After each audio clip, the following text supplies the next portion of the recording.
গণপ্রজাতন্ত্রী বাংলাদেশ সরকারের মাননীয় প্রধানমন্ত্রী ত্রাণ ও কল্যাণ তহবিল হতে পবিত্র ঈদুল আজহা 2026 উপলক্ষে দুস্থ ও অসহায় জনগণকে খাদ্য সামগ্রী ও নগদ অর্থ সহায়তা প্রদান অনুষ্ঠান অনুষ্ঠিত হয়েছে। 26 মে 2026 রোজ মঙ্গলবার বর্তাকিয়া বাজারে একটি কমিউনিটি সেন্টারে উক্ত বিতরণ কার্যক্রম পরিচালনা করা হয়। আমরা আজকে যে উপহার সামগ্রীগুলো নিয়ে এসেছি, এটা প্রধানমন্ত্রীর ত্রাণ তহবিল থেকে আমাদের প্রত্যেক সংসদ সদস্যের জন্য বরাদ্দ করা হয়েছে।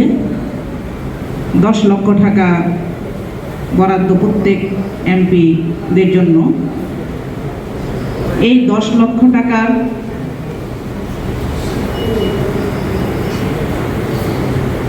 প্রতিটা জনগণের কাছে, পুরা ফান্ড জনগণের কাছে পৌঁছে দেওয়া আমার নৈতিক এবং ইমানি দায়িত্ব। সে দায়িত্বের জায়গা থেকে আমি এসেছি। তো এটা আমরা কয়েক ধাপে বিতরণ করব। যেহেতু আমাদের মিরসরাই উপজেলা 2টা থানা, আমরা এখান থেকে শুরু করেছি। এরপরে এখান থেকে আমরা জোরারগঞ্জ থানায় যাব।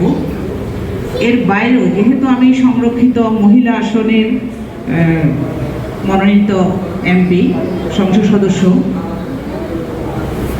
আমার নির্দিষ্ট কোনো এলাকা নেই। চট্টগ্রাম অঞ্চল থেকে আমাকে বাংলাদেশ জামাত ইসলামী থেকে মনোনীত করা হয়েছে। অগ্রাধিকার থাকবে আমার মিরসরাই উপজেলা, কিন্তু আমি পুরো চট্টগ্রাম অঞ্চলের জন্য কাজ করতে চাই।